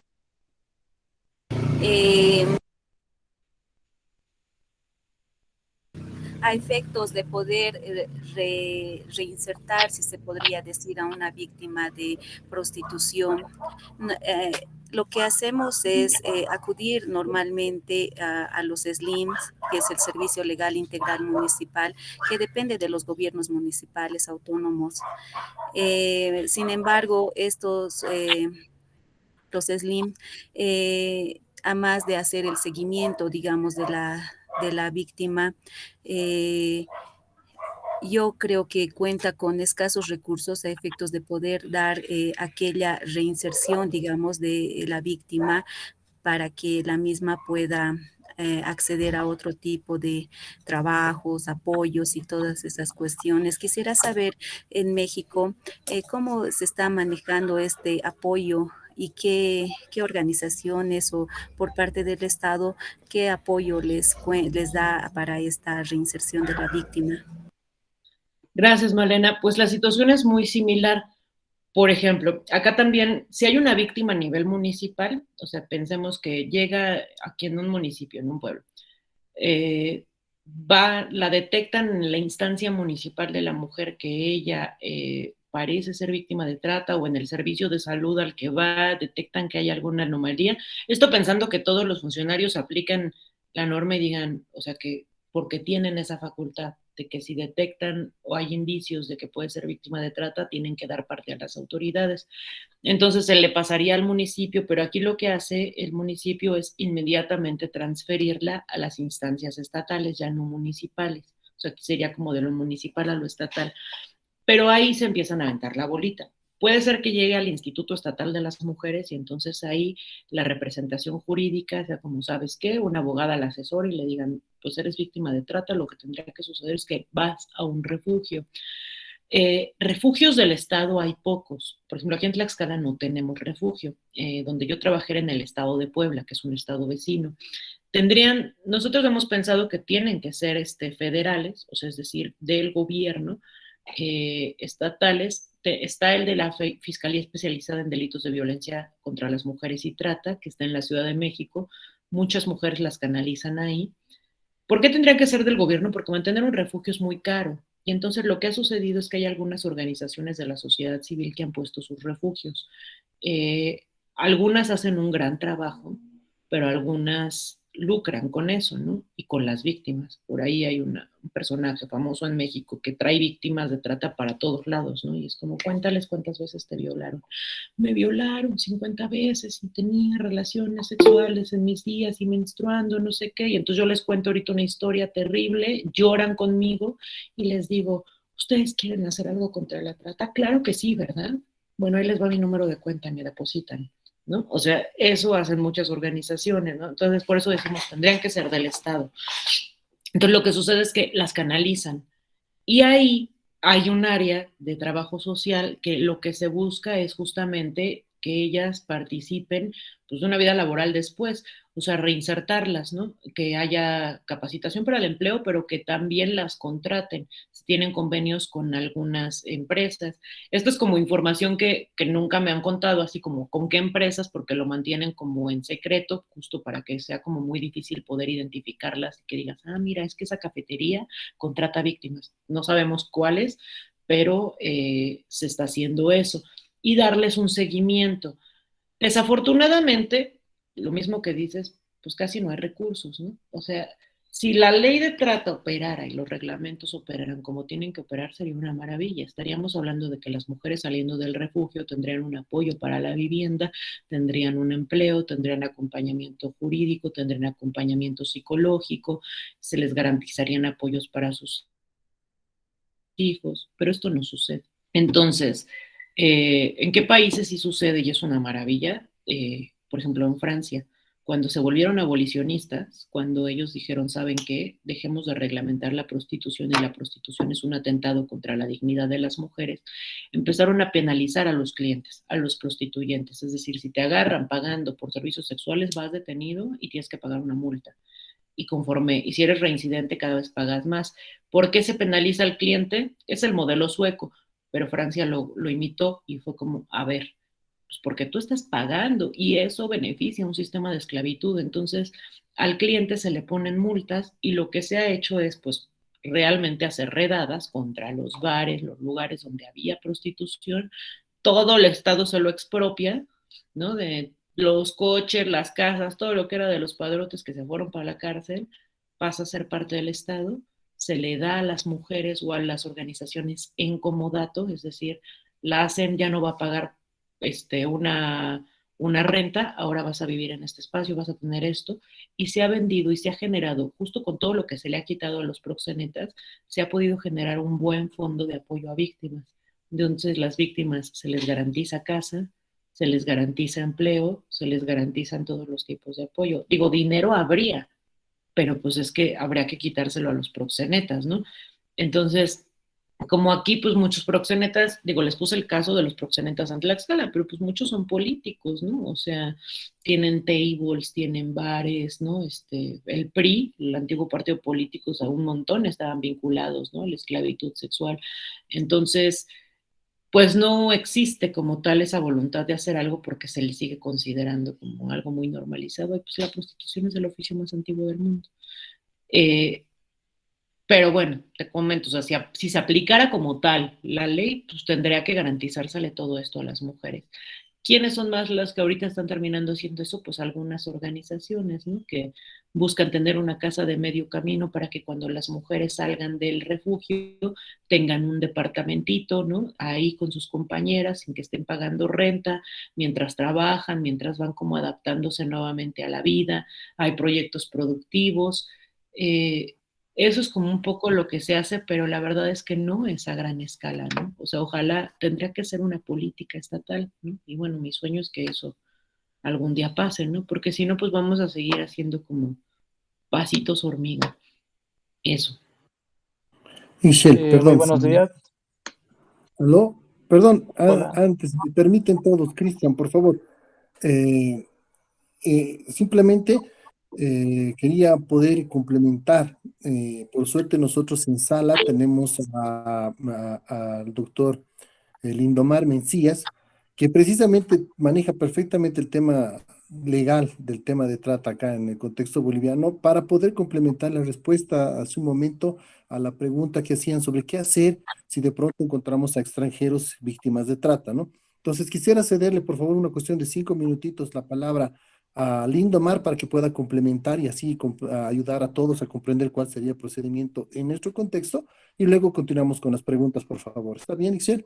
Sí, por supuesto. Muy bien. Por favor, Lindomar, si pudieras habilitar tu micrófono y darnos la respuesta.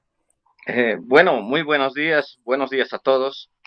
Buenos días, Ichel, buenos días también, estimado Renzo, compañeros, amigos.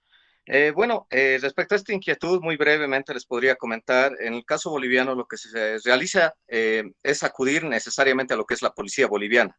La policía boliviana que tendría que tener una coordinación con el Ministerio Público y en todo caso también muchas veces se ha dado de que, bueno, la representación consular del país de origen de la presunta víctima, también puede tomar un conocimiento que también debería transmitirle a estas autoridades, ¿no? Hay de diferentes, vertientes que podrían, o más bien instancias o oficinas que podrían facilitar, digamos, la recepción de la denuncia, pero más que todo para derivarlas, ¿no? El lugar idóneo y el lugar, específico para poder intervenir directamente tendría que ser la policía boliviana a través de la División de Trata y Tráfico de Personas, que, bueno, tiene sus oficinas en los 9 departamentos del país, ¿no? Con relación al tema de, bueno, la coordinación en el tema de la asistencia y protección a las víctimas, tendría que coordinarse con la Dirección de Lucha contra la Trata y Tráfico de Personas del Ministerio de Gobierno, que va a realizar todo este entramado de coordinaciones con diferentes instituciones, de acuerdo a los requerimientos específicos y necesidades que tenga la víctima, ¿no? Ya sea en el tema de salud, ya sea en el tema de, en tema también de la contención psicológica o psiquiátrica, si corresponde, el tema de la medicamentación, el tema educativo, tema laboral, todos esos aspectos que tendría que coordinar la Dirección de Lucha contra la Trata y Tráfico de Personas, ¿no? Esto es tanto para personas que son nacionales, o sea, bolivianas, pero también se aplica para ciudadanos extranjeros. Tendría que tener esas facilidades. En el tema de repatriación, ya es un tema que va coordinado entre migración, la Dirección General de Migración, que también depende del Ministerio de Gobierno, y que a su vez coordina con la representación consular del país de origen para poder ver el tema de del retorno a su país. En el caso que tal vez esta persona tenga algún motivo para quedarse o también hay alguna razón para que no pueda ser retornada o no tenga la voluntad de retornar a su país, bueno, lo que hace la Dirección General de Migración es emitir una visa humanitaria. Esta visa humanitaria de alguna manera regulariza su situación de manera de que ya, bueno, puede tener una mayor facilidad, digamos, en la atención y, bueno, diferentes aspectos que atañen, digamos, a un tratamiento digno, digamos, dentro del país. Estos serían, digamos, los aspectos más generales, ¿no? En torno a lo que tiene que ver el tratamiento de casos donde, bueno, están involucradas personas extranjeras. Muchas gracias, Lindomar. Te agradecemos mucho por complementar y aclararnos un poco la figura en relación a nuestro contexto. Ahora sí, por favor, podemos continuar. Tal vez tenemos, creo que en fila a Isidro, que hizo también la solicitud de poder hacer una pregunta, y luego vamos con Cristian, y por temas de tiempo, lamento mucho, vamos a cerrar con esas dos preguntas, porque ya estamos sobre la hora. Por favor. Creo que va primero Isidro, que había hecho primero la solicitud de pregunta. Gracias, gracias, Denso. Bueno, bueno, es muy interesante la exposición que nos ha hecho hoy. Y también me llamó la atención, ¿no? Quizás un poco ya has respondido también a esto. Era había una tesis de experiencias, de historias de vida, todo esto. Y también lo ha planteado el tema de este modelo de Suiza y que Francia también de alguna manera lo ha aplicado. Creo que también de alguna manera la CDIH tal vez tendría que ya asumirlo más, digamos, en ese tema de trata, puesto que el tema de la trata y tráfico es un tema de empresa, no son empresas gigantes en las cuales muchas veces no funciona, digamos, el tema de aplicar la norma, porque hemos visto, y esto en los anteriores módulos que he visto, de investigaciones que hice en el tema de reclusiones y demás aspectos de los avances en el tema legales, etcétera, de las sentencias, no funciona. Entonces, ¿qué quiere decir? Que hay un problema también en el tema de manejo legal, este tema de lo que son este tema de la trata y tráfico en el tema de violencia sexual. Entonces ahí tal vez este modelo suizo que comúnmente se castiga a aquellos que pagan, reduciría, porque la idea es un poco reducir esta situación de que se vaya dando más a esta práctica de la violencia sexual contra la mujer, porque eso es algo bien complejo también entender en el comportamiento humano, que de alguna manera cuando se lleva a este tipo de comportamiento, ya sea por necesidad y demás aspectos, conlleva automáticamente pues a una, ¿cómo se dice? A, eh, a un tema de maltrato mayor contra la misma mujer como tal. Entonces yo creo que tal vez ahí tendríamos que cambiar, plantear más, tal vez hacer más fuerzas un poco para poder incidir en el tema de que esto ya se pueda, digamos, sugerir para que los estados de alguna manera lo practiquen este tema de sanciones para que de alguna manera tal vez esto pueda ayudar en diferentes contextos este tema de la trata y tráfico con fines de explotación sexual, ¿no? Entonces, ese es el comentario que quería hacerle, tal vez usted ya lo ha respondido también.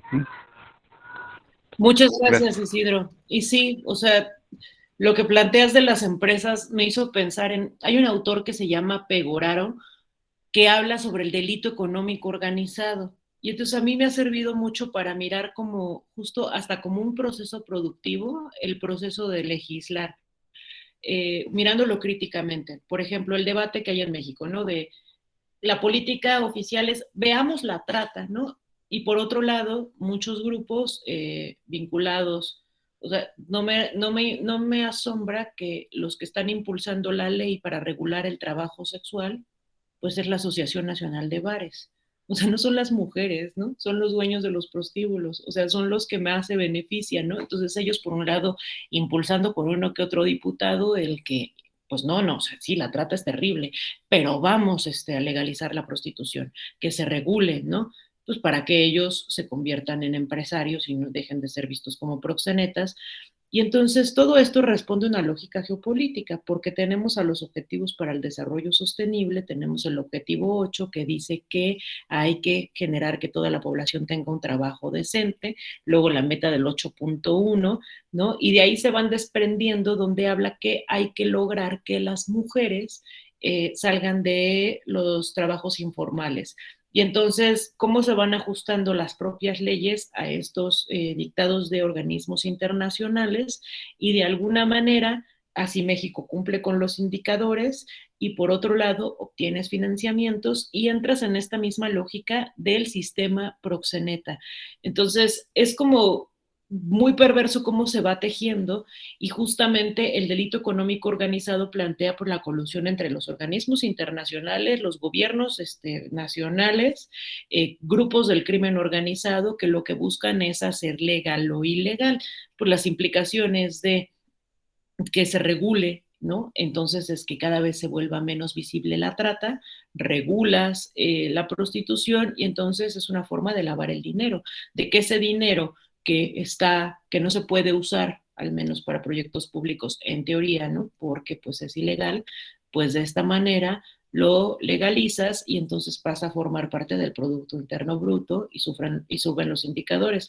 En el libro de Rosa Cobo de La prostitución en el corazón del capitalismo, ella cita los estudios que justamente nombran cómo las recomendaciones del Fondo Monetario Internacional y del Banco Mundial a los países endeudados es que inviertan en la industria del entretenimiento masculino.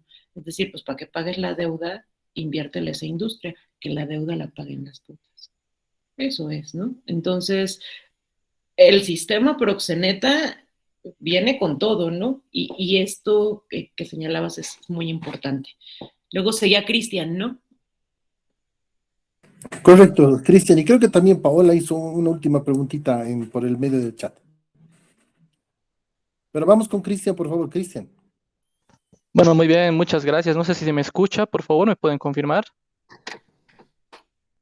Te escuchamos, Cristian. Perfecto, muchas gracias y muchas felicidades, Ischel, por la exposición tan brillante y la investigación que has venido realizando en todo ese tiempo, ¿no? Yo soy sociólogo de profesión, soy de Cochabamba, actualmente estoy trabajando en el Servicio Departamental de Gestión Social de la Gobernación de Cochabamba en el tema de trata, ¿no? Haciendo un paréntesis tal vez en todo lo que podría ser este tema relacionado a los fines de explotación sexual, ¿no? Mi pregunta de análisis será más que todo el siguiente, ¿no? Para Excel.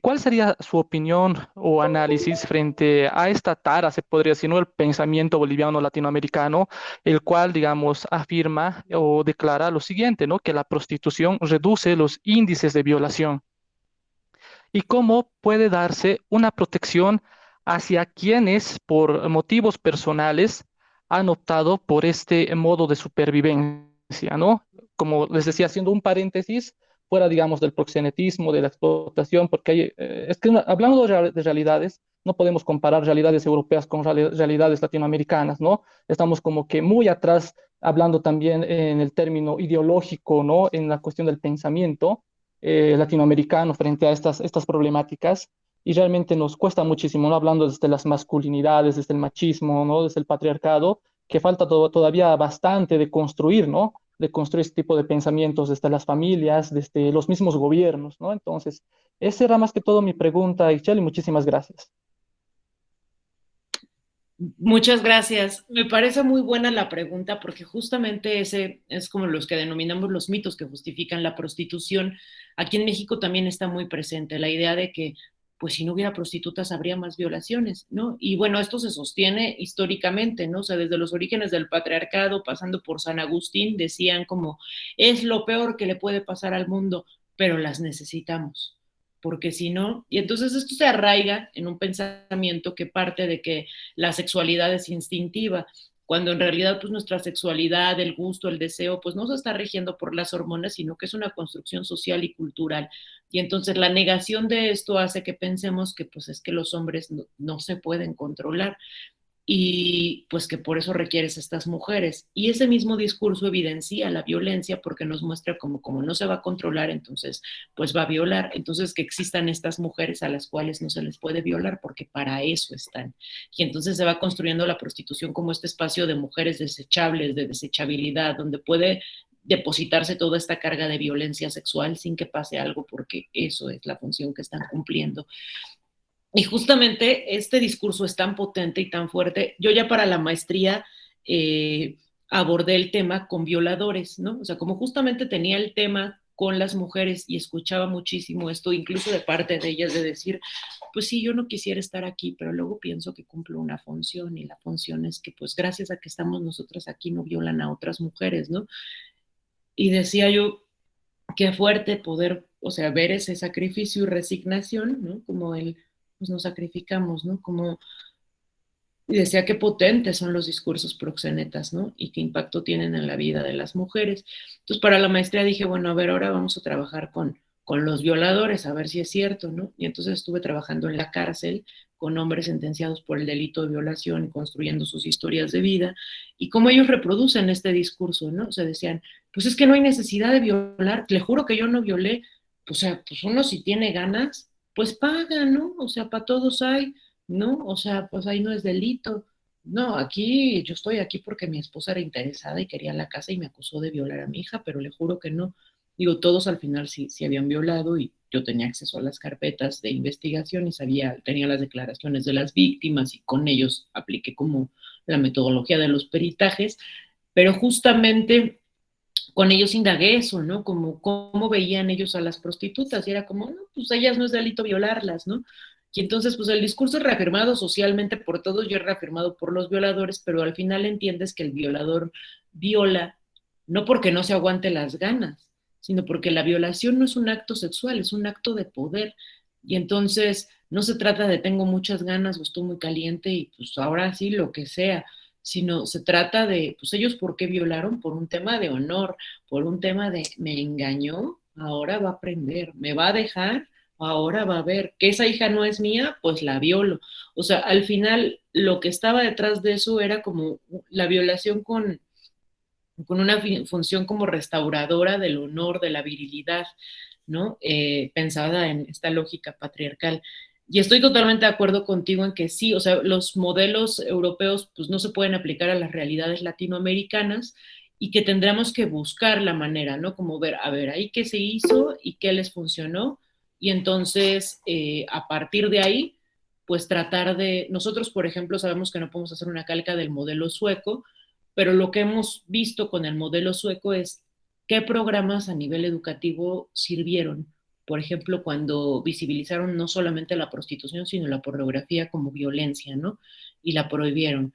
Entonces, desde ahí como ver, bueno, pues si le apostaron a los cambios culturales, cómo desde nuestra realidad local podríamos tratar de generar procesos en las comunidades, en las escuelas, ¿no? Y creo que como referente es como muy buen ejemplo lo que lograron, ¿no? Tanto en Francia como hay, pero sí no podemos calcarlo, ¿no? O sea, de entrada, porque la realidad de corrupción aquí en México es impresionante, ¿no? Entonces, si tú piensas en la judicialización y en la sanción al prostituyente,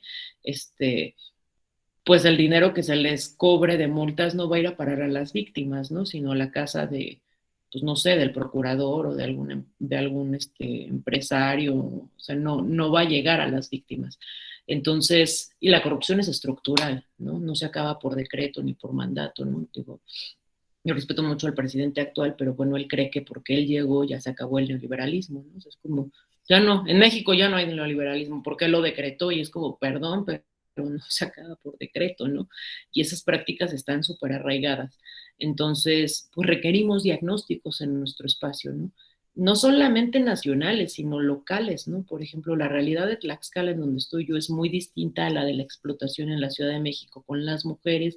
O sea, en cada lado va cambiando y tenemos que tener como muy presente eso para saber cómo atendemos a las mujeres, a sus familias, en las comunidades de origen para hacer prevención con ellas y con los jóvenes, cómo vamos erradicando la idea de la demanda, ¿no? Desde temprana edad, cómo hacemos campañas que realmente conecten con la gente, porque aquí no le dice nada a la gente, por ejemplo, estas mujeres con códigos de barras, ¿no? Que luego hacen sus campañas así con el letrerito de la ONU y de la trata es un delito, y una mujer con cadenas y un código.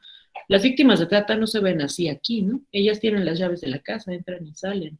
O sea, cuando tú les dices, oye, tú sabes que tiene padrote que es víctima de trata y les pones esa imagen, ellas no se sienten representadas, porque las cadenas que operan aquí no son tanto físicas, sino mentales y emocionales, las controlan por otras cosas.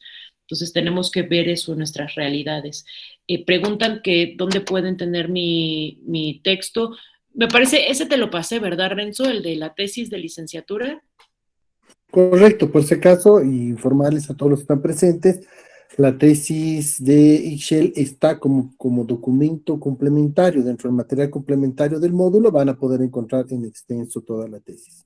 Sí, También creo ahí que la tienen. preguntabas sobre el tema de tu documental, pero creo que no hay documental, no se pudo hacer el No, no se documental. hizo. Ahí le ponía solo es lo que el cachito que les puse. O sea, es lo único que tenemos. Al final ya no se hizo porque después de eso los que hicieron el video estaban con que, no, sí, y ahora vamos a regrabar una cámara escondida, cómo reclutan a una mujer. Y fue como, no vamos a hacer eso, ¿no? Y entonces, pues ya no quisieron. Y se acabó el esfuerzo.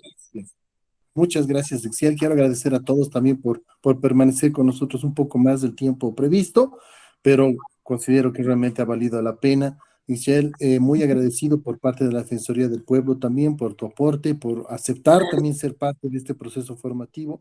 Como puedes ver, nuestras realidades son muy similares, no idénticas, pero sí son contextos en los cuales nosotros nos obliga a pensar de esa manera que planteabas, ¿no? De que el problema no es tanto un tema de trata en específico, tema gigantes, un ecosistema y las acciones que tenemos que pensar para poder hacer prevención específicamente tienen que incluir aspectos culturales, tienen que incluir todos estos otros aspectos que hemos visto de que hay gente en los hoteles, que incluso la gente que vende la comida son parte de todo este juego, ¿no?